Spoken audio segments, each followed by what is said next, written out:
Le monde nous présente pour être sauvé une chose, des choses, une religion. Nous nous présentons Jésus-Christ. Jésus-Christ, c'est le seul sauveur. Jésus-Christ, seul espoir des hommes. Jésus-Christ, salut des hommes, lumière des hommes, vie des hommes. Réconciliation avec Dieu. En dehors de Jésus-Christ, personne n'ira au ciel. Dieu le Père peut pardonner les péchés, mais il ne le fera pas en dehors de son Fils. Le Saint-Esprit peut pardonner les péchés, il ne le fera pas en dehors du sang de Jésus-Christ. Mais Dieu a préparé le salut, Jésus l'a accompli, le Saint-Esprit le rend possible. Dieu est l'auteur de la Bible, Jésus est le centre, le Saint-Esprit la rend vivante. Nous acceptons notre mission vie-lumière, nous sommes basés sur la Bible, la parole de Dieu tout entière, avec les trois personnes divines tout entières. Et les trois personnes divines tout entières dans la Bible tout entière, c'est à prendre ou à laisser, mes amis. Alors, nous sommes des authentiques chrétiens. S'il y aurait des nouveautés, on les trouverait dans la Bible. Mais des nouveautés en dehors de la Bible, nous n'en voulons pas. Nous ne marcherons pas, nous accepterons pas. Nous resterons bibliques. Il y a des nouveautés par le monde, on appelle le vin nouveau. Nous trouvons la vérité dans Jésus. Savez-vous que Jésus a dit 103 fois en vérité? Il l'a dit 30 fois dans l'évangile de Matthieu. Il l'a dit 13 fois dans l'évangile de Marc, en vérité. Jésus a dit dans l'évangile de Luc 10 fois, en vérité. Ça fait 53 fois. Jésus l'a dit dans l'évangile de Jean 50 fois, mais 25 fois doublé, en vérité, en vérité. Total des 4 évangiles, Jésus l'a dit 103 fois. Qui vous voulez mieux trouver que Jésus-Christ, la vérité tout entière? Ego ime, je suis la voix tout entière. Alors j'aimerais de tout mon cœur ce matin saluer Jésus. Sa présence est bonne. Jésus, son Fils, le Saint-Esprit. Moi, je ne viens pas pour rencontrer les 3 personnes à une réunion, je viens avec les 3 personnes. Je prêche avec les 3 personnes. Je dors avec les 3 personnes. Je mange avec les 3 personnes. Je me couche avec les 3 personnes. Je travaille avec les 3 personnes. Parce que quitter Jésus, s'il me quitte, soit les 3 personnes divines, une seconde, je ne suis plus chrétien. Merci au Seigneur pour sa présence. Après tant d'années, pas oublier, j'ai connu l'Évangile, moi j'avais 15 ans, j'ai 72 ans bientôt. Ça fait 56 ans que j'ai écouté la parole de Dieu. Dans 4 ans, ça fera 60 ans. Je ne m'ennuie pas avec Jésus. Il y a un prédicateur que, s'il est là, maintenant, bon, il y a des difficultés différentes. Il a dit, on peut avoir des réussites, mais réussir sa vie, c'est Jésus-Christ. C'est Pilot qui a dit ça, le grand. Merci au Seigneur. La réussite de la vie d'un homme, c'est Jésus-Christ. Est-ce que vous aimez Jésus? Je n'ai pas écouté. Est-ce que vous aimez Jésus? Alors, on va taper des mains pour Jésus. Je ne les tape pas pour lui. Je pars. Vous partez avec moi parce que je veux apporter, j'ai quelque chose sur le cœur. J'ai déjà apporté ce message, mais il y a différentes facettes d'apporter un message. Vous savez, le prédicateur, des fois, comme il doit prêcher, c'est pas qu'il manque de messages, Seigneur. Il y en a trop. C'est vrai, il y a trop de messages. On est semblable à un homme qui doit cueillir une fleur. Dans une prairie, il y a des milliers de fleurs, de parfums différents. Quel qui va cueillir? Quel message qu'il faut? S'il en a 2, 3, hop, tu prends le message. Mais des fois, tu ne sais plus, il y a tellement de messages dans la Bible. C'est tellement riche et on est tellement petit. Alors, on se laisse diriger par le Saint-Esprit. Amen. Mais des fois, il est bon d'être contrôlé, fignolé, entouré par la parole de Dieu. Le deuxième livre de la Bible, il s'appelle Exode, qui veut dire départ. Je vais parler vite fait avec, disons, le départ. À savoir, le mot départ. Nous trouvons plusieurs départs dans la Bible.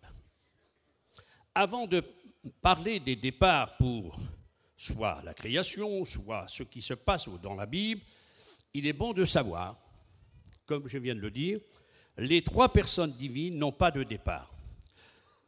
Alors, j'aimerais placer devant vos cœurs, et Jésus qui est présent, et le Saint-Esprit, qui n'ont pas de départ.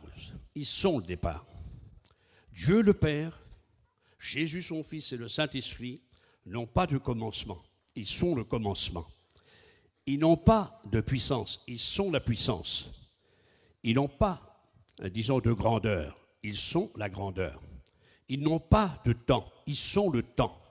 Ils sont au-dessus du temps. Ils ont créé le temps.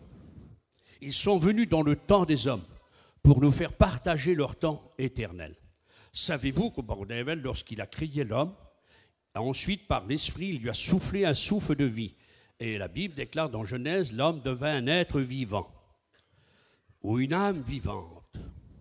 Cela voulait dire que Dieu lui a partagé, en lui donnant le souffle à ce corps qui est de la terre, une partie de son éternité. L'homme, son âme est immortelle. Dieu a voulu que l'homme, l'être humain, partage l'éternité de Dieu. Seul l'homme possède l'immortalité, l'éternité. Les plus belles bêtes, la création tout entière, un jour prendra fin, mais pas l'homme. L'homme continuera de vivre parce qu'il partage l'éternité de Dieu, soit avec Dieu, s'il est intelligent, qu'il l'a accepté, ou soit s'il l'a refusé, il partagera cette éternité, mais en dehors de Dieu, d'un autre côté. Mais nous avons accepté de vivre avec Dieu. Amen. Les trois personnes divines, à savoir le Père, le Fils, l'Esprit Saint, n'ont pas de départ. C'est sacré pour moi. La pluralité des personnes, nous la trouvons dans le mot Dieu. Savez-vous que le mot Dieu dans la Bible, qui est Elohim, il est 4101 fois prononcé ce mot, qui est un pluriel mais un singulier. Dieu fit, c'est un singulier ensuite. Mais il y a des pluriels. Faisons l'homme à notre image, descendons. L'homme est devenu comme l'un de nous. Il y a une pluralité. Au commencement, il est dit Elohim, les dieux, créèrent en français. Mais le mot hébreu, c'est créa. Pluralité dans les personnalités, singulier dans l'action. À savoir que nous partageons notre vie avec trois personnes. Ce n'est pas trois dieux, ces trois personnes. C'est trois personnes qui sont Dieu. Et c'est pour ça que je n'aimerais pas faire le cours sur la divinité des trois personnes, mais simplement vous en donner une petite image, parce que l'homme est trop petit pour en donner toute la valeur et la grandeur de la divinité. À savoir que le Père est une personne, Jésus en une autre, le Saint-Esprit est encore une autre personne. Il ne faut pas les mélanger. Et je sais que chez nous, dans notre mission Vie Lumière, nous n'avons jamais mélangé les trois personnes divines. On sait toujours qu'il y a Dieu le Père. Mais pourquoi? Parce que l'Écriture, le Nouveau Testament, présente 40 fois Dieu le Père. Alors si l'Écriture présente 40 fois Dieu le Père, nous trouvons dans le Nouveau Testament qu'il y a 27 livres, 260 chapitres, il est écrit plus de 190 fois le Père. Ensuite, Jésus s'adresse à son Père, il dit « Mon Père est plus grand que moi ». Les paroles que je vous dis viennent du Père. Jésus le prononce dans le Nouveau Testament. Vous savez combien de fois? 38 fois. Jésus dit « Mon Père ». 190 fois le Père. 40 fois Dieu le Père. Jésus est appelé le Fils. 50 fois Jésus le Fils de Dieu. Bien compris? Jésus a des noms, mais il ne prendra jamais le nom de son Père. Le Saint-Esprit a ses noms, l'Esprit de Dieu, l'Esprit de l'Éternel, l'Esprit du Christ, l'Esprit de la promesse, l'Esprit de grâce, le Saint-Esprit, le Consolateur, c'est quoi dans l'Évangile de Jean. Il a des noms, il a bien d'autres noms. Le Saint-Esprit est une personne réelle, vivante, agissante, éclatante, ferme, formidable, merveilleuse. Et chaque chrétien possède ces trois personnes divines. Est-ce que c'est biblique? Oui. L'Évangile de Jean, chapitre 14, verset 23. Jésus dit, « Si quelqu'un aime, mon Père l'aimera, nous viendrons à lui, un pluriel, et nous ferons notre demeure, à savoir Jésus et son Père. » Amen. Quelle beauté, habité par le Père. Vous êtes le temple de Dieu, dira Paul. Alors ça, c'est péremptoire, c'est vital. Il est dit, c'est plus moi qui vis, c'est le Christ qui vit en moi, habité par le Père, par le Fils. Pour le Saint-Esprit, il est dit dans l'Évangile de Jean, chapitre 14, verset 17, Le monde, dit Jésus, ne peut pas recevoir l'Esprit de Dieu. Mais vous, il sera avec vous. Mes frères, mes sœurs, Saint-Esprit est avec nous. On verra. Jésus dit en plus, il sera en vous. Seul un chrétien ou une chrétienne qui a été lavé dans le sang de Jésus-Christ possède l'Esprit de Dieu en lui. On dit Amen? Je n'ai pas écouté. On dit Amen? Les trois personnes divines dans notre cœur, oui. Nous allons partager l'éternité avec les trois personnes divines. Dans l'éternité. Heureux les cœurs purs, ils verront Dieu. Jésus dit à celui qui vaincra, sera avec moi sur mon trône. L'Apocalypse, chapitre 3. Et il est dit l'Esprit éternel. L'Esprit est éternel. Oui, le Saint-Esprit est éternel. Jésus a dit dans l'Évangile de Jean, chapitre 14, et verset 16, il est dit, le Saint-Esprit demeurera éternellement avec vous. Il est écrit dans l'Épître aux Hébreux, chapitre 9 et verset 14, l'Esprit éternel. Saint-Esprit est éternel. Dieu est éternel. Jésus. Et savez-vous que le premier nom de Dieu, le Père, c'est « Je suis celui qui suis », qui a été donné dans Exode chapitre 3. Quel est ton nom? On l'avait connu sur Elohim. Mais avant que Moïse l'écrit, avant que Moïse écrit la Genèse, 2500 ans après, bien compris, alors il a reçu la révélation du nom de Dieu. Je suis celui qui suis, l'être existant, qui correspond à Yahvé et que les Juifs ne pouvaient pas prononcer en public. Ce nom de Yahvé, ça revient éternel. Le mot éternel, il est 6969 fois dans l'Écriture. C'est un nom sacré. Et Dieu donne un aperçu de son nom. Puis après, de sa manifestation dans le mot Elohim, Dieu, 4101 fois. Vous le trouvez dans le chapitre de la Genèse, au chapitre 1, 32 fois le mot Elohim. 2 fois dans le chapitre 2, mais vous trouvez 9 fois l'éternel Dieu. L'éternel Dieu apparaît dans le chapitre 2 du livre de la Genèse et au verset 5. Pour la première fois, l'éternel Dieu. Mais avant, il est écrit 32 fois dans le chapitre 1, Elohim, Dieu. Qui veut dire, dans le sens profond de l'hébreu, le tout-puissant créateur. Dieu donne des appellations de son nom. Il dit Jéhovah, Jireh, Genèse chapitre 22. Cela veut dire que Dieu se prononce sur ce nom-là, qui veut dire alliance éternelle. Ça va avec la circonstance. Tout-puissant créateur au commencement, parce qu'il crée les cieux et la terre, avec Jésus et le Saint-Esprit. Ensuite, il fait une alliance éternelle en disant, c'est pas ton fils Abraham, mais le mien sur la même montagne, sur le mont Golgotha. Beaucoup ignorent. Ils croient que c'est sur le mont Moria que Abraham a offert son fils. Non, il est dit, va au pays de Moria et l'offre-moi-le sur l'une des collines. Et comme Jérusalem, c'est le pays de Moria, le pays de Morija, il y avait 7 collines. Mais il y avait une colline qui s'appelait le mont Morija, de lequel, 1000 ans avant Jésus-Christ, Salomon a bâti le temple. Mais il n'y a pas le salut du monde que Dieu pourvera par le temple. Parce que le temple a été construit 1000 ans avant Jésus-Christ par Salomon, il a été détruit. N'oublions pas, en 586 par le roi Nabuchodonosor avant Jésus-Christ, reconstruit par Néhémie, Esdras, Zérubabel, en 538 avant Jésus-Christ, détruit, profané et agrandi par Hérode en 20 avant Jésus-Christ, détruit en 70, rasé en 135 par Adrien après Jésus-Christ. Où est le salut de Dieu? Le temple, il y a la mosquée d'Omar qui a été faite en 695 par un sultan. Il n'y a pas de salut. Dieu avait dit à Abraham, il sera pourvu, Jéhovah Jireh, je le jure par moi-même, sur le mont Golgotha où Abraham a offert son fils, mon fils donnera sa vie, alliance éternelle. Amen. Ça, c'est de la parole de Dieu. Bon, je reviens donc en vous disant, en Dieu le Père, en Jésus-Christ, le Saint-Esprit, il n'y a pas de départ, ils sont le départ. Ils ne sont pas bornés par du borne humaine. Ils sont la source originelle de toute la création. Rien n'existe en dehors de eux. Il n'y a rien qui existe qu'ils n'ont pas créé. Le Père a créé les anges. Les psaumes 148, versets 2 à 5. Il a commandé, les anges ont existé par milliards. Savez-vous qu'il y a 10 milliards qui se tiennent devant la présence de Dieu? Les anges, création céleste, à l'infini.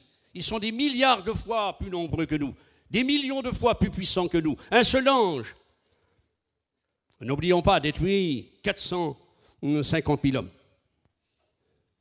Les anges que Dieu a créés sont d'une puissance colossale. Ils nous passent en travers de nous. Martin Luther a dit, les anges sont nos voisins. Quelle création, Barodel. Dieu a commandé, ils ont existé. Jésus a créé les anges. Ah bon? Colossiens chapitre 1, versets 12 à 17. Les dominations, les autorités ont été créées pour lui, en travers lui et par lui. Les anges ont été créés par le Saint-Esprit. Les psaumes 133, verset 6.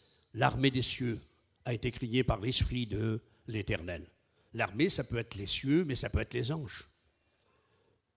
La création a été créée par Dieu. Ils sont créateurs tous les trois. Dieu a créé l'univers. Jésus a créé aussi l'univers. C'est écrit dans Hébreux, chapitre 1, verset 2. Il est dit que Jésus a créé l'univers. Il est écrit aussi dans l'évangile de Jean, chapitre, disons, vous trouvez ceci, chapitre 1 et verset 3.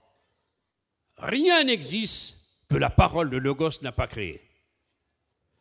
Le Saint-Esprit a créé aussi l'univers. On trouve ça dans la Bible.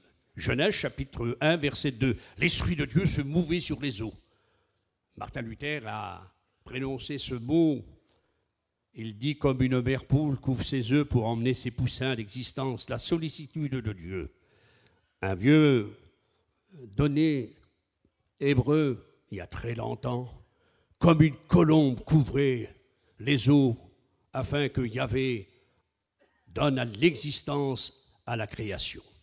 Donc, créateur des anges, les trois créateurs de l'univers, mais aussi des hommes. Nous sommes de la race humaine. Et voilà qu'on a été créés par Dieu. Dieu dit dans Genèse chapitre 1, verset 26, « Faisons l'homme à notre image. » L'homme n'est pas un portrait de Dieu, mais non. Non, l'homme est créé à l'image de Dieu dans le sens, au sens spirituel.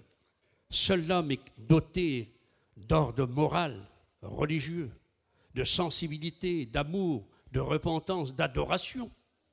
Vous avez bien compris.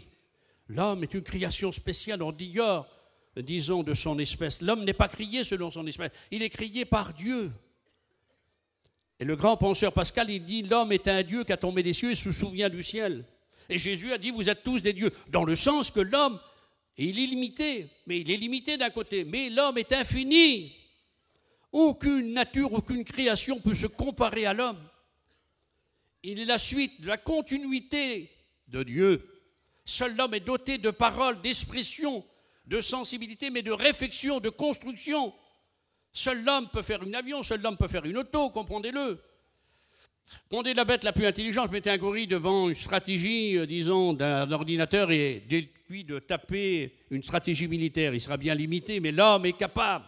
Mais il est limité pour ne pas hériter son salut. Mais l'homme est une création de Dieu. Dieu a créé l'homme. Verset 27 du chapitre 1 du livre de la Genèse, il est dit, Dieu a créé l'homme et la femme.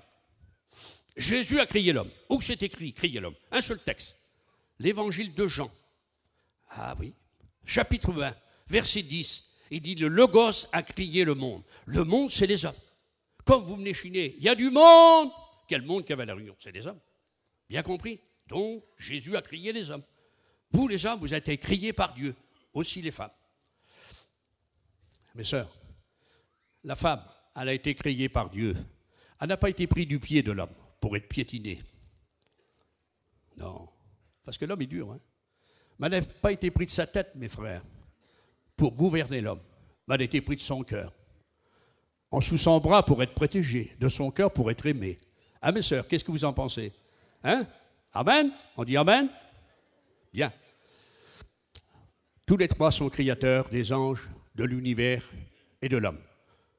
Job 33, verset 4. L'Esprit de l'Éternel, le Saint-Esprit, a créé mon corps. Ah oui, alors, nous avons affaire non pas à des créatures, mais à des créateurs. Ils sont créateurs, préexistence éternelle. On dit Amen? Habités par les trois personnes divines. Dieu, le Père. On dit Amen pour les serviteurs de Dieu. Il les appelle. Les psaumes 78, verset 70. Jésus les donne. Il donne les ministres. Vous avez été donnés par Dieu. Martial, tu as été donné. Bébé. Et toi, Jojo Guillois, tu as été donné. Barlo, Tarzan, et tous les frères. Hein, le Suisse, là. Tous les serviteurs de Dieu. C'est Jésus qui nous a donné à l'Église. C'est écrit. Éphésiens chapitre 4, verset 11. Il a donné un cadeau de Dieu. Dans 1 Corinthiens chapitre 12, le Saint-Esprit donne 9 dons. Oui ou non? Mais Jésus, dans Éphésiens chapitre 4, verset 11, il donne des hommes à l'Église. Pas des dons, des hommes. Ce sont des hommes, Dieu, deux. Mais maintenant, nous trouvons que le Saint-Esprit donne des dons pour diriger l'Église. Non, pas la contrôler, c'est la Bible qui la contrôle. Alors merci au Seigneur parce que les trois personnes divines suscitent les ministres et le Saint-Esprit établissent, appelé par Dieu et donné par Jésus et établi par le Saint-Esprit. Actes chapitre 20, verset 28. Les trois envoient. L'Éternel dit à Jonas, va! Jésus dit dans Marc 16, verset 15, allez par tout le monde. Quelle beauté. Vous dites Amen? Enseignez-leur, Matthieu 28, 19. Merci Seigneur. Chassez les démons. Saint-Esprit envoie les hommes. Actes chapitre 13, verset 5. Paul et Barnabas envoyés par le Saint-Esprit. Les trois personnes arment. Dieu, il dit à Moïse, prends mon bâton, le bâton de Dieu. Avec ce bâton de Dieu, il détruit les 10 dieux d'Égypte. Il détruit la plus grande armée du monde en ce temps-là avec Pharaon. Il en ruine l'Égypte. Il fait sortir 3 millions d'hommes et de femmes et d'animaux en grand nombre et une ramassie d'hommes et de femmes, des milliers étrangers. Quelle puissance, ce bâton de Dieu. Jésus envoie mais nous arme. Il dit, vous recevrez de la puissance que vous donnera le Saint-Esprit. Actes chapitre 1, verset 8. Et vous serez mes témoins à Jérusalem jusqu'aux extrémités de la terre. Quelle puissance! Armé par Dieu le Père, armé par Jésus, armé par le Saint-Esprit. Le Saint-Esprit donne les 9 dons. Les dons spirituels sont des armes. Vous avez compris? Des armes formidables. Le diable arme ses démons, mais les trois personnes divines arment l'Église de Jésus-Christ. On dit Amen? Je n'ai pas écouté, on dit Amen? Merci au Seigneur pour sa bonté. Voilà, les trois personnes, je vous ai des petits aperçus. Nous sommes des véritables chrétiens et nous croyons aux trois personnes divines. Ils n'ont pas de départ. Je suis forcé de dire ça, j'étais forcé d'apporter, disons, un petit donné. Ensuite, nous trouvons le départ avec les anges, nous trouvons le départ avec la création et le départ avec, disons, bien des grands sujets avec la création de l'homme, avec le déluge, avec Noé. La tour de Babel, c'est le départ où les nations vont se former. Et puis, nous trouvons le départ avec Abraham, le père des Juifs, le départ des enfants d'Israël. Et on trouve le départ dans le Nouveau Testament. Et j'attire votre attention, le départ, disons, du salut du monde, c'est un départ qui a coûté cher à Dieu. Vous savez, le salut que vous possédez, mes frères et sœurs, ce n'est pas un don. Parce que Dieu est tellement riche que la terre est son marchepied, le ciel est son trône. Et la richesse de Dieu, ne parlons pas, c'est infini. Mais Dieu n'a pas donné un don. Jean 3,16 que vous prêchez, vous les prédicateurs, depuis des années. Si je me trompe pas, ça fait 54 ans qu'il prêche. C'est pas 55. Il venait d'être baptisé, il prêchait, lui. Il était grand comme ça. Connu, formidable. Il y a quelques vieux prédicateurs encore. Eh oui, merci Seigneur. Jimmy, ça fait 50 ans qu'il prêche, moi ça fait 52 ans. Tarzan, ça fait 47 ans, 48 ans. Et les frères, ça fait 30 ans, 40 ans. C'est magnifique. On a quelques vieux encore qui restent chez nous. Il y a Fatah, il y a le Pocalo, il y a encore Jacob, il y a le fils à Tutur, Lily, il y a Raphaël, mon beau-frère, c'est des vieux prédicateurs. Il n'y a pas beaucoup, 5-6. Seigneur, Barlo fait partie de la panoplie avec eux. Puis après, voilà. Merci au Seigneur pour ses serviteurs suscités par appelé par Dieu, donné par Jésus et établi par le Saint-Esprit. Donc, je reviens pour vous dire le départ de notre salut, Seigneur. Dieu n'a pas donné un don. Dieu a tant aimé le monde. Jean 3,16 que vous prêchez, tous ces prédicateurs, depuis 2000 ans. Ça passe comme des clochettes d'or dans leur bouche. Dieu a tant aimé le monde. Amen, le grand amour de Dieu, le monde entier. Il a donné son Fils. Ce n'est pas un don.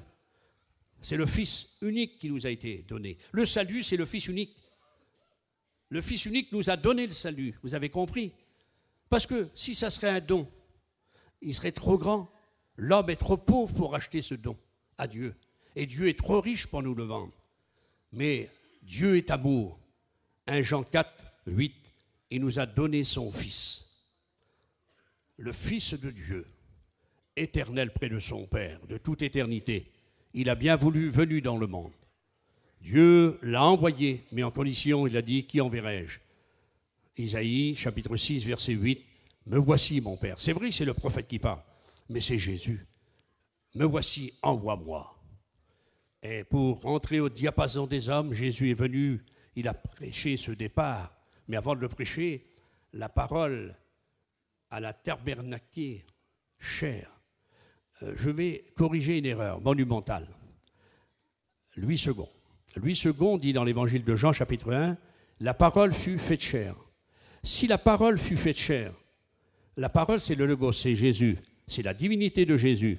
Si elle devient chair, parce que des grands théologiens ont mis que Jésus s'est dépouillé de sa divinité. Jésus a resté dans sa divinité étant homme. Je vous ai dit tout à l'heure, 50 fois c'est marqué Jésus le Fils de Dieu, divinité. Mais Jésus c'est marqué 81 fois, ou 84 fois, Jésus était le Fils de l'homme. Il était homme comme il avait faim, il était homme comme il était fatigué, il était homme comme il pleurait, comme il dormait. Mais il était Dieu, comme il dit à la mer, silence, tais-toi. Comme il est Dieu, comme il dit à Lazare, Lazare, sors depuis 4 jours. Le cerveau n'est plus irrigué, le sang est figé. Tout est arrêté, il faut le recréer, il faut le ressusciter. Quelle grandeur! Il est Dieu. Comme il dit, tes péchés te sont pardonnés. Jésus est Dieu. Romains chapitre 1, verset 4. Il est dit, quand à la chair, Jésus était homme. Quand à l'esprit, il était Dieu. Alors, la parole n'a pas été faite chair. Mais le texte, c'est la parole. Parce que moi, j'ai 25 versions. J'aime bien. Il y a des textes plus explicatifs. Et la parole a tabernaqué. Le tabernacle, Dieu est venu habiter le tabernacle. Jésus est venu habiter un corps. Et ce corps, ce n'était un corps pas qui est existant, c'était un corps qui a été créé par le Saint-Esprit. Luc, chapitre 1. Et ce corps a été formé par Dieu son Père. Épître aux Hébreux, chapitre 10, verset 5. Il est dit, mon Père, tu m'as formé un corps. La couleur de ses yeux, de sa peau, de ses cheveux, c'est le Père qui l'a formé. Quelle beauté, créé par le Saint-Esprit. Pour venir au diapason des hommes, pour vivre avec les hommes. Quel départ! Pour mourir pour les hommes. Jésus a souffert avec les hommes. Jésus a souffert par les hommes. Jésus a souffert pour les hommes. On dit Amen? Il a donné sa vie et le départ va commencer avec la mort et la résurrection de Jésus-Christ. Quel départ! Le salut du monde. Jésus va accomplir l'œuvre. Oh, que c'est beau! À la croix du Calvaire, quelle grandeur! L'œuvre, disons, expiatrice. Oh, merci Seigneur. L'œuvre rédemptrice. L'œuvre réconciliatrice. L'œuvre salvatrice. L'œuvre imputatrice. L'œuvre justificatrice. L'œuvre sanctificatrice. L'œuvre glorificatrice. L'œuvre communicatrice. L'œuvre élévatrice. L'œuvre créatrice. Ah, c'est beau, hein? C'est riche la parole de Dieu. Quelle œuvre, tel été, tout est accompli. Merci Seigneur. Et le diable a été vaincu à tout jamais, tête écrasée. Notre ennemi, nos ennemis les démons, le péché, Jésus a tout accompli. Et je le dis souvent dans les études avec les étudiants, Jésus n'avait pas les bras levés comme il est mort. Non, c'est de la prétention. Pas vrai? Il n'avait pas les bras baissés. C'est de l'indifférence. Il n'avait pas les bras fermés. C'est tout pour garder pour lui.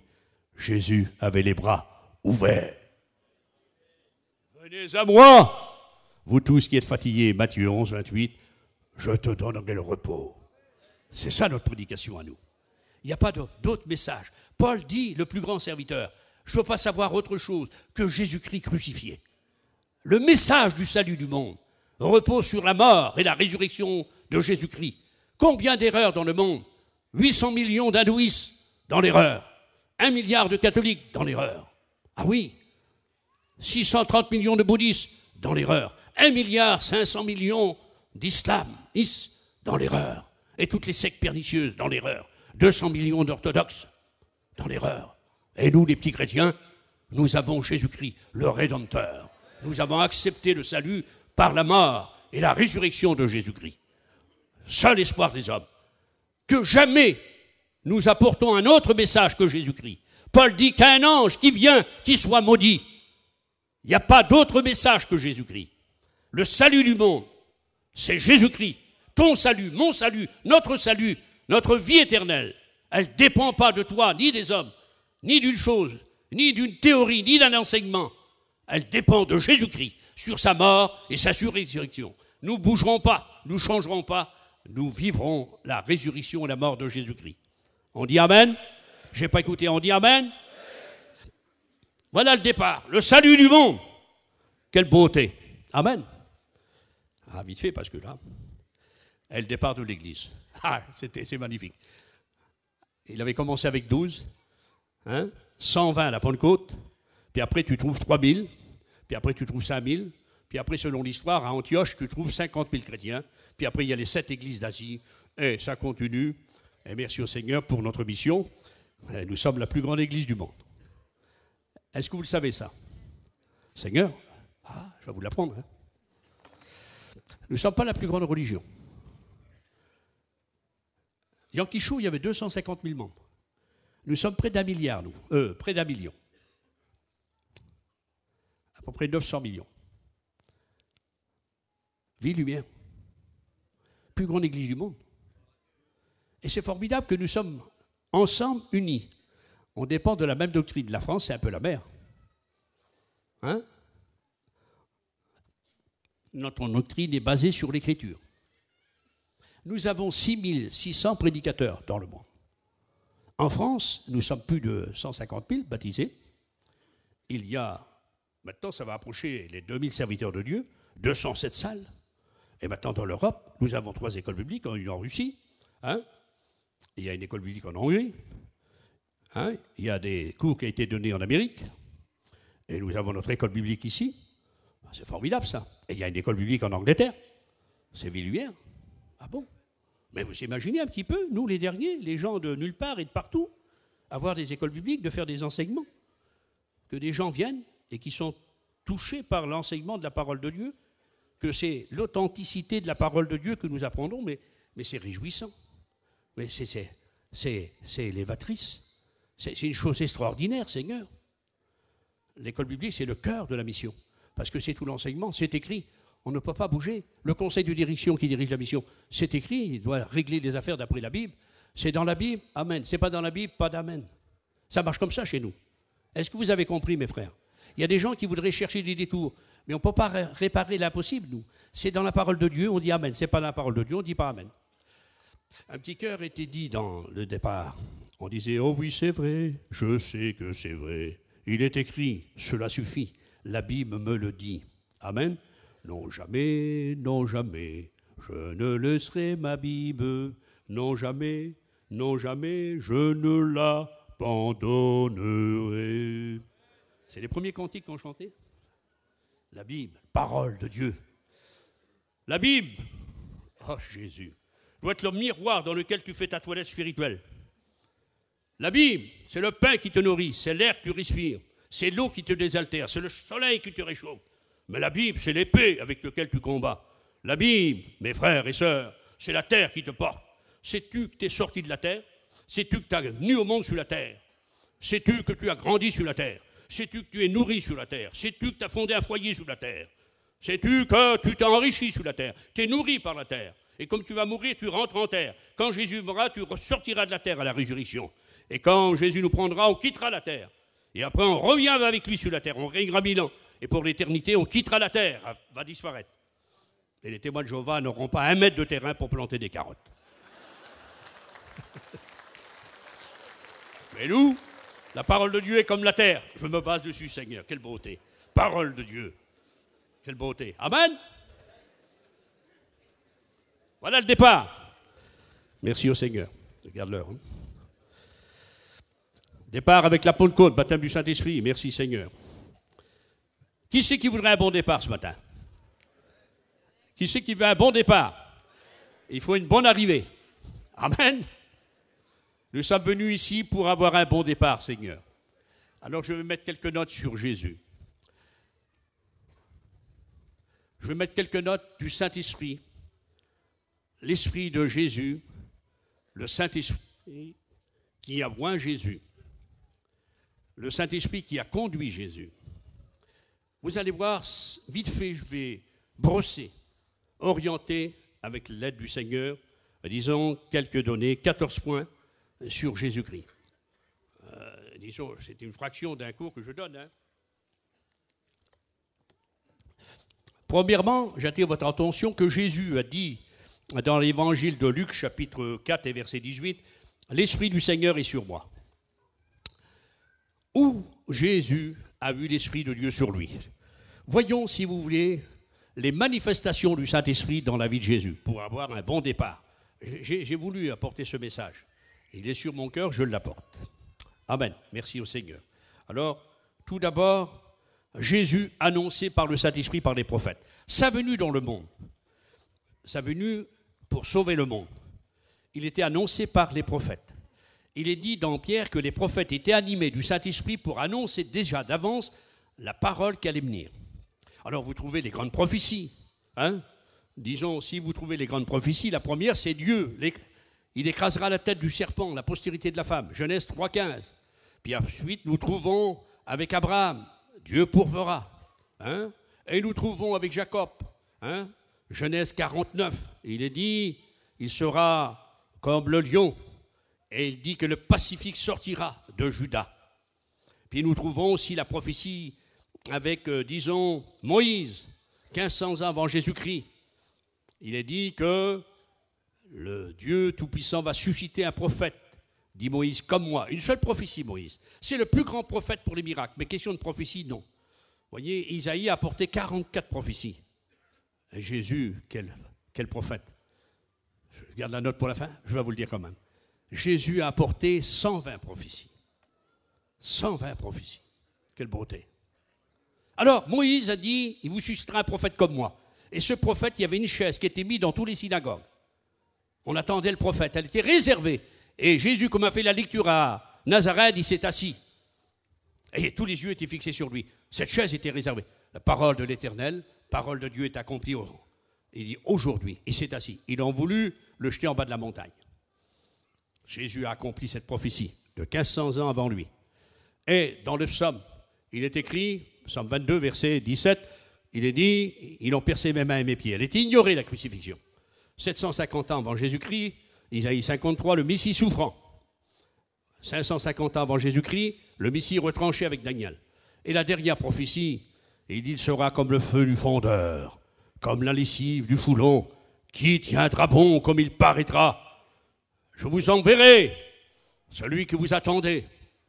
Et il dit, je vais m'occuper de vos affaires, dit Dieu, car vous n'êtes pas un peuple fini. Oh, quelle beauté. Il est bon que Dieu s'occupe de nos affaires. Est-ce que vous êtes d'accord? Amen. Et puis voici, Jésus est venu. Donc, l'Esprit de Dieu sur les prophètes pour annoncer la venue du Seigneur. Le corps du Seigneur a été aussi crié par le Saint-Esprit, je vous ai dit. Luc, chapitre 20, formé par son Père. Amen. Hébreux, chapitre 10, verset 5. J'ai le Saint-Esprit sur Jésus. Et tout à coup, quelque chose de magnifique va se faire.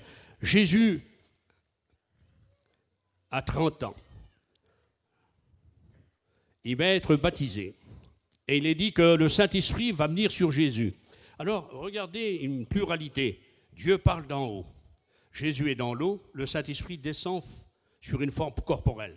Les 3 personnes divines sont présentes. Et Jésus est oint. les prophètes, les sacrificateurs et les rois étaient oints par de l'huile et par un homme. Jésus est oint pas par de l'huile, mais par le Saint-Esprit. Pas par un homme, mais par Dieu son Père. C'était prophétisé déjà que Jésus allait être oint.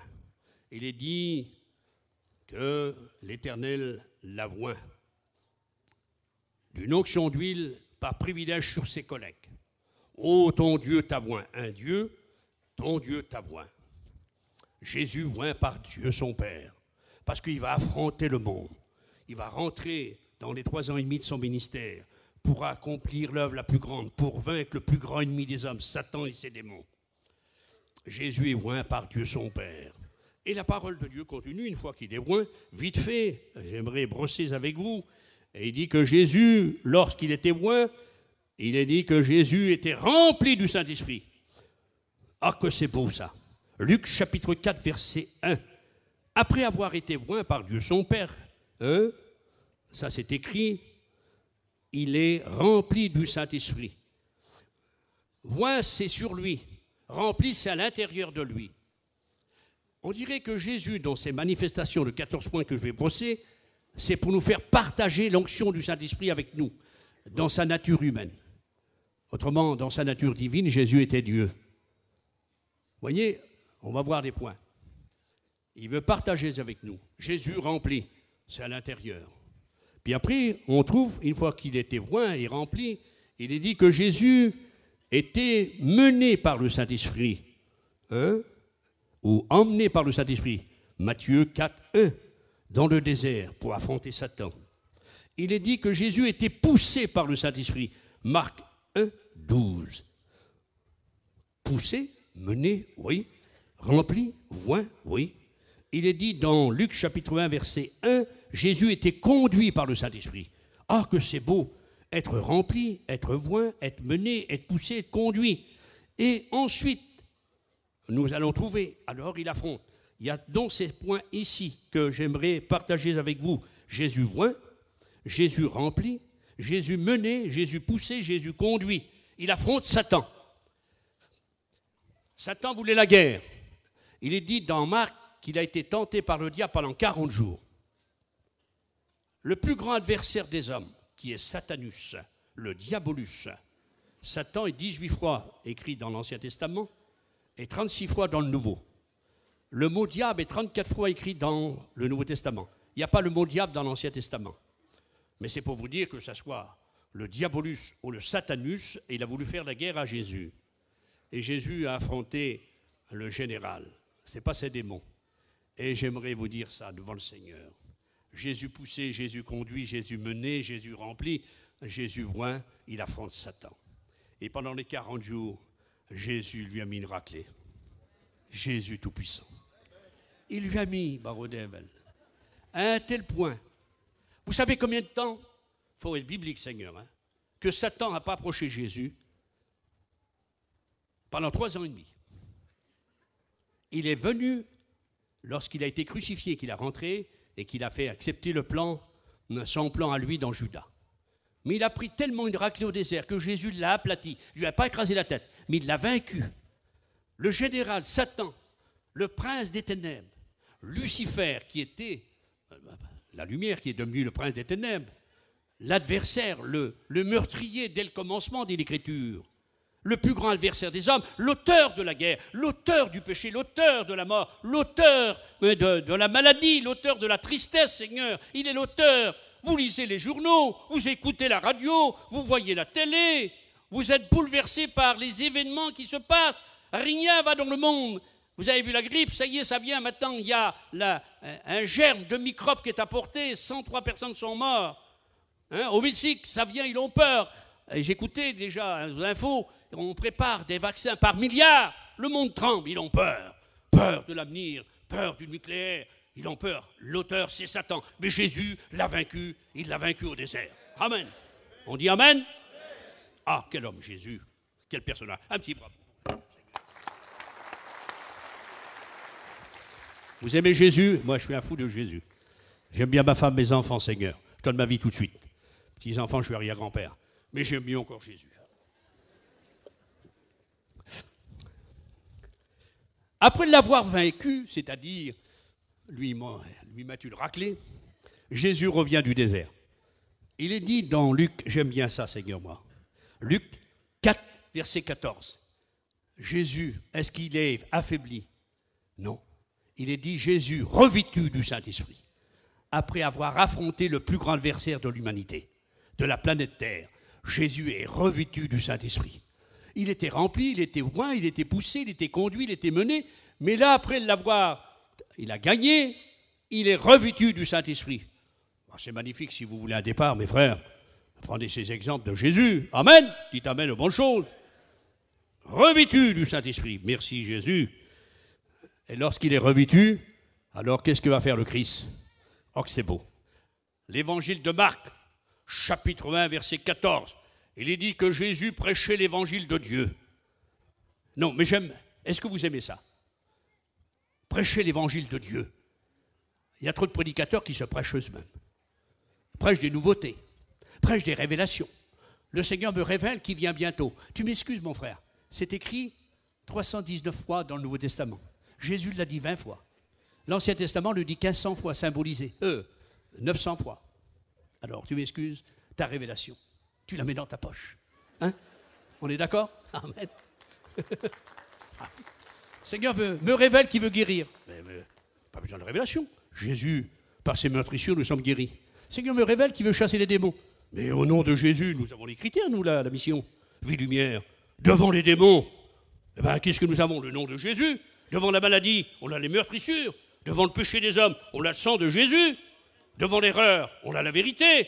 Devant le diable, on a Jésus. Devant les démons, on a les anges. Devant les livres de magie, nous avons la parole de Dieu. Oh! Mais on est basé sur la parole de Dieu.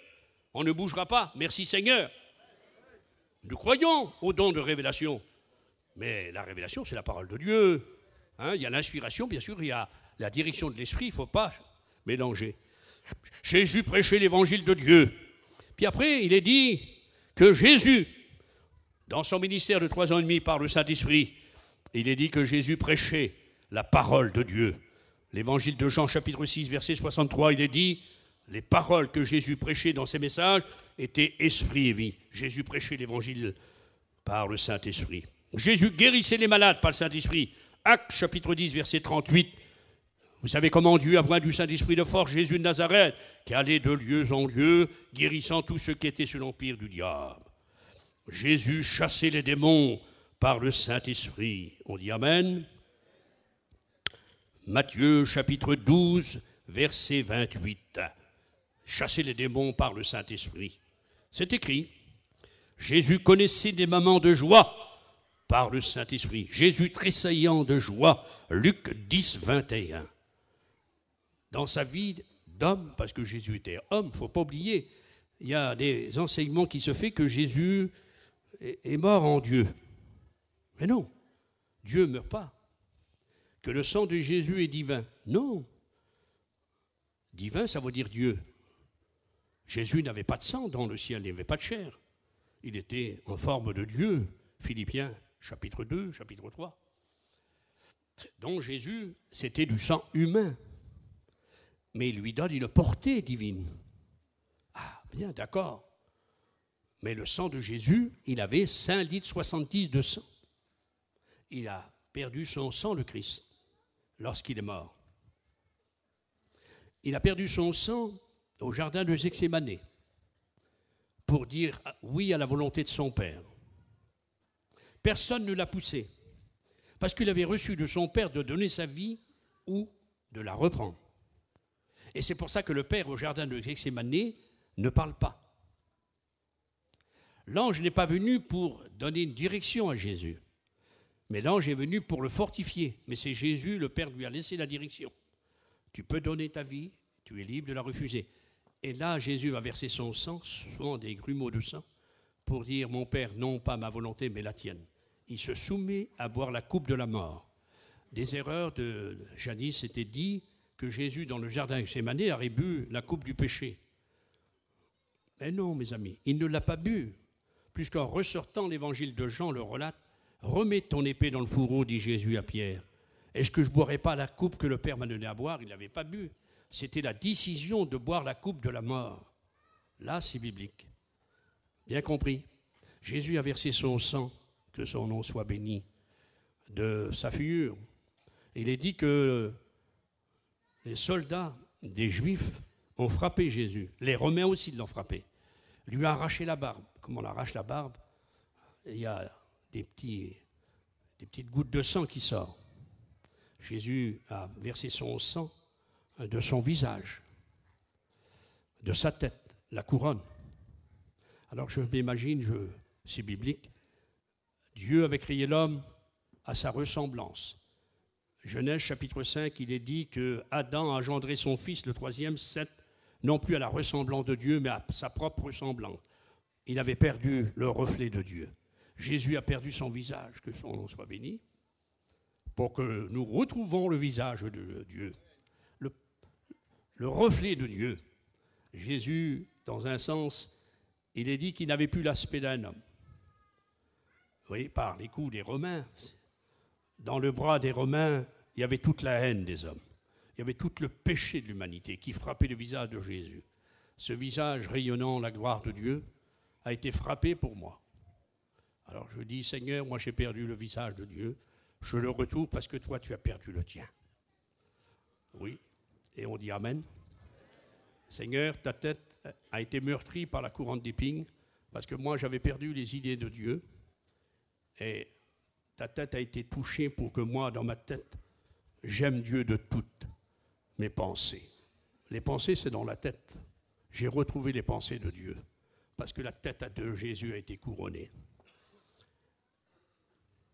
Le dos de Jésus a été fouetté jusqu'aux côtes, labouré selon l'expression du prophète, pour que moi, je puisse devenir le corps du Christ, respirer.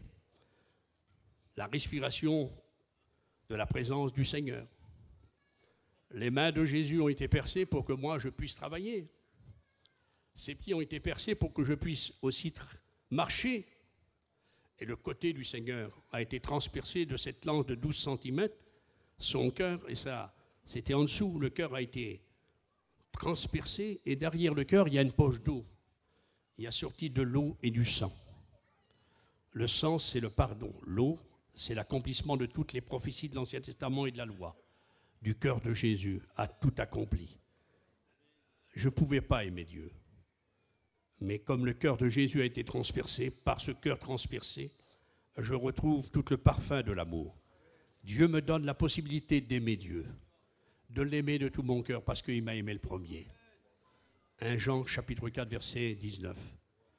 Dieu a tant aimé le monde, il a donné son Fils. Le cœur de Jésus a été transpercé pour que je puisse aimer.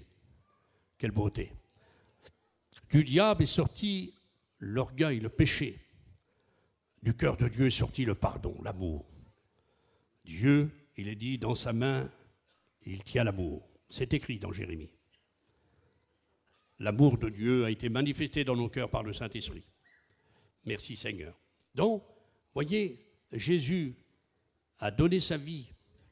Et laissez-moi vous dire, si le Saint-Esprit a agi avec le Seigneur dans tous ces données que je vous présente, c'est quelque chose de grand parce que Jésus a tout accompli. Amen.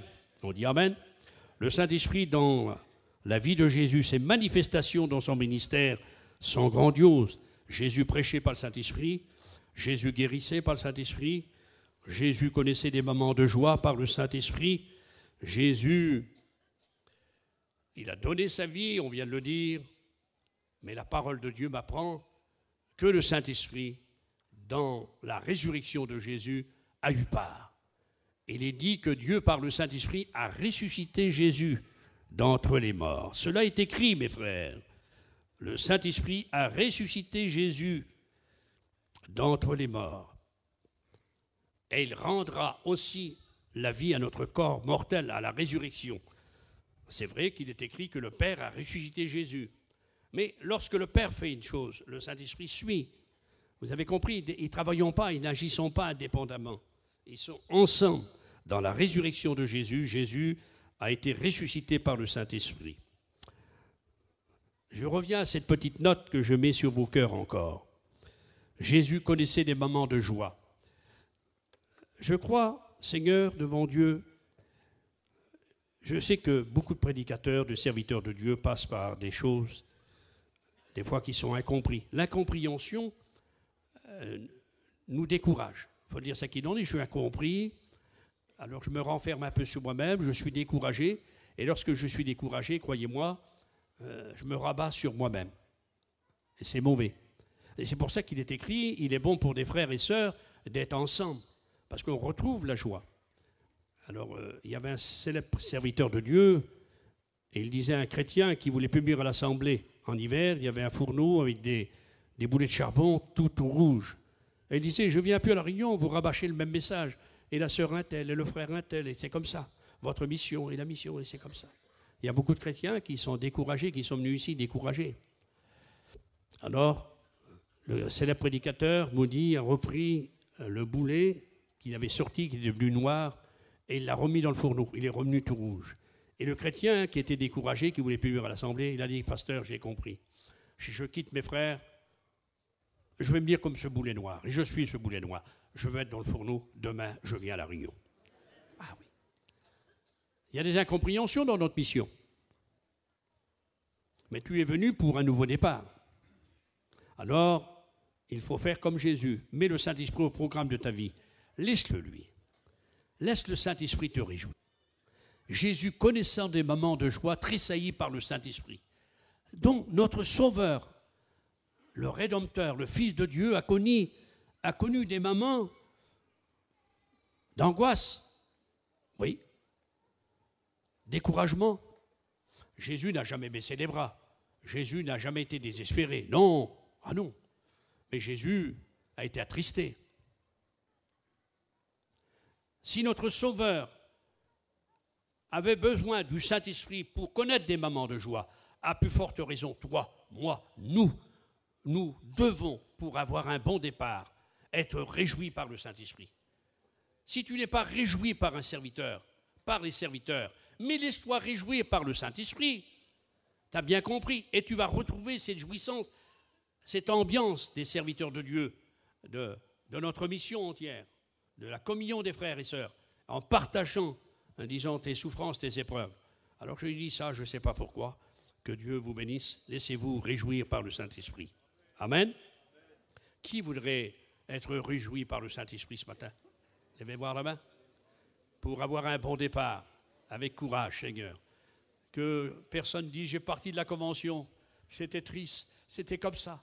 Non, tu trouves quelqu'un parce que lui est déjà triste, Seigneur, dans son coin, qu'il n'a pas venu. Si tu lui dis ça, il va dire, j'ai bien fait de ne pas me dire. Mais si tu lui dis, on a été bénis. Ah, merci au Seigneur, on a vu du mauvais temps, mais le beau temps était dans nos âmes. Le Saint-Esprit nous a réjouis. Ah, dommage, je n'ai pas été, tu vois ma femme. Et la femme va dire, tu vois mon homme, tu aurais dû y aller. Hein? Seigneur, qu'on soit une bénédiction. Que le Seigneur nous donne à être une lumière, à être une bénédiction, non pas une poisson. Bien compris? 14e point.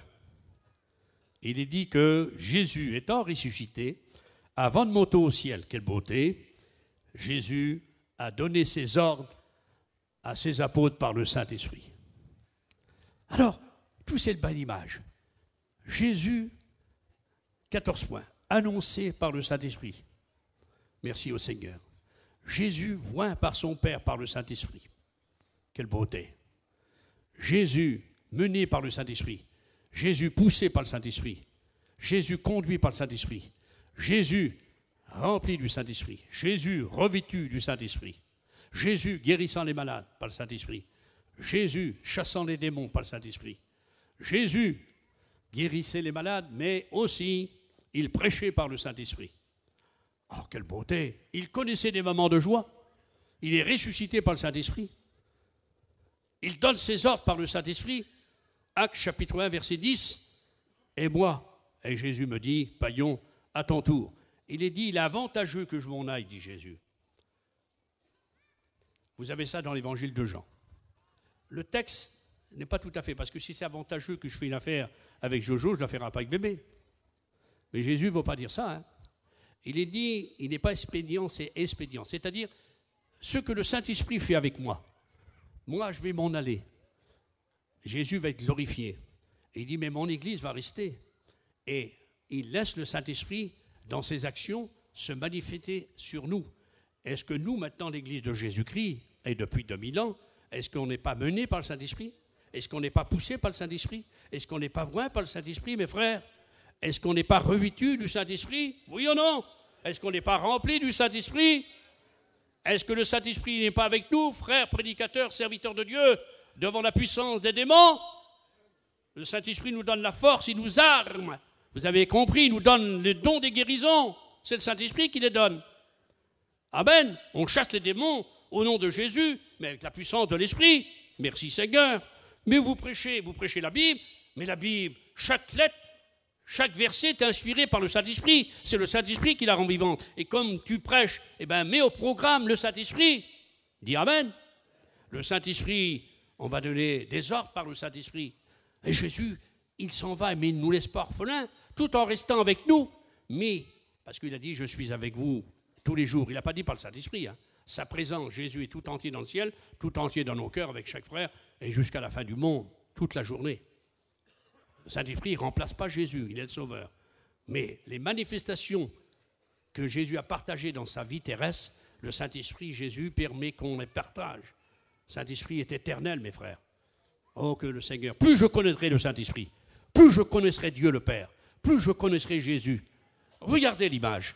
Dieu se prononce des milliers de fois, Seigneur, dans l'Ancien Testament. Il est écrit dans les 5 livres de Moïse, 5000 fois l'Éternel prit la parole. Je suis le Tout-Puissant, je suis le Dieu vivant, je suis l'Éternel. Jésus se prononce des milliers de fois, où il dit, je suis la vie, je suis la lumière, je suis la résurrection, je suis le Fils de Dieu. Quelle beauté, mais oui, c'est vrai. Mais dites-moi un texte où le Saint-Esprit dit, je suis le Saint-Esprit. Non, il se cache, il se met en retrait derrière le Père et le Fils. Il nous rend réel le Père, il nous rend réel Jésus-Christ. Mais laissez-moi vous dire, mes frères, tu ne sais pas quoi demander dans la prière. Mes sœurs, tu veux un nouveau départ. Mets au programme de ta prière le Saint-Esprit. Il dit, il nous aidera dans la faiblesse. Qui c'est qui est faible? Moi, je lève la main, Seigneur, je suis faible. Je veux être une force. Vous recevrez de la force que vous donnera le Saint-Esprit. Il nous aide dans la faiblesse. Nous ne savons pas quoi demander, mais par des soupirs inexprimables, il nous aide dans la prière. Saint-Esprit, quel ami! Je redis cette parole de Brado, ce n'est pas la chose, Saint-Esprit, c'est un ami. Amen. Qui a plus d'espace entre moi et lui. Soyons mélangés que le Saint-Esprit, comme le café au lait, comme le sel fendu dans le manger. T'as compris? Comme le sucre dans ton café. Inséparable. Si tu mets le Saint-Esprit comme Jésus le faisait au programme de ta vie, tu seras aidé. Oh, quelle belle image dans le Saint-Esprit. Le Saint-Esprit sur nous. Il nous convainc de péché. On était convaincus de péché. L'évangile de Jean, chapitre 16, verset 8. Le Saint-Esprit nous a fait comprendre des choses de Dieu. 1 Corinthiens, chapitre 2, et versets 8 à 10. L'homme animal ne peut pas comprendre les choses de Dieu. Le Saint-Esprit lui donne à comprendre. Oh, quelle beauté! Le Saint-Esprit nous aide à recevoir les choses de Dieu. 1 Corinthiens chapitre 2, versets 12 à 14. Le Saint-Esprit vient habiter notre cœur. Jésus l'a dit. L'évangile de Jean chapitre 1, 14 et verset 17. Il sera en vous. Le Saint-Esprit rend témoignage à notre esprit.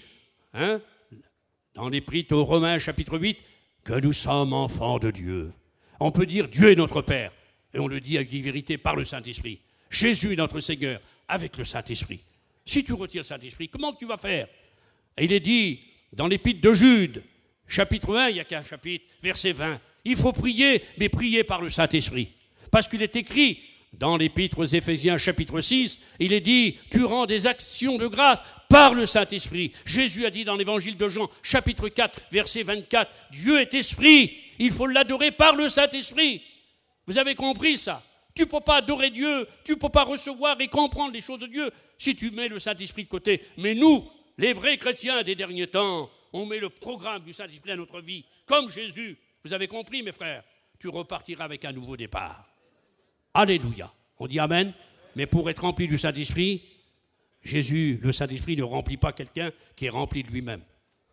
Il a fallu que Moïse soit vidé de toutes les richesses d'Égypte. 40 ans dans le désert.